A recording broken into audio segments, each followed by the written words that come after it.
Hello hi నమస్తే, welcome to way to media. ఈరోజు మనం వార్తలు చూసుకున్నట్టయితే అసలు బీఆర్ఎస్ లో ఈ లిల్లీ ఫుడ్ లీడర్ ఎవరు? ఎమ్మెల్సీ కవిత ఘాటు వ్యాఖ్యలు.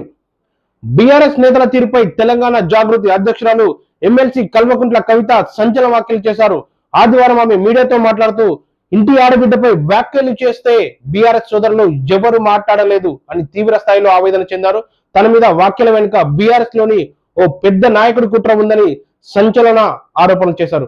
మరోవైపు నల్గొండలోని ఓ బీఆర్ఎస్ నాయకుడు తను ఒక్కడు గెలిచి మిగతా సీట్లకు ఓటమికి కారకుడయ్యాడని, అలాంటి నేత కూడా అలాంటి లిల్లీ ఫుడ్ నేత నల్గొండ జిల్లాలో ఉన్నాడని, ఆ లిల్లీ ఫుడ్ నేత నా మీద ఎగిరెగిరి పడుతున్నాడని సంచలన వ్యాఖ్యలు కవిత గారు చేశారు.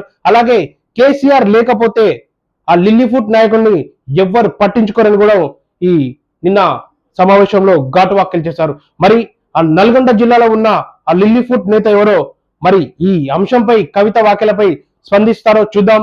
Thank you. మరో మంచి న్యూస్ తో మీ ముందుకు వస్తా. బాయ్.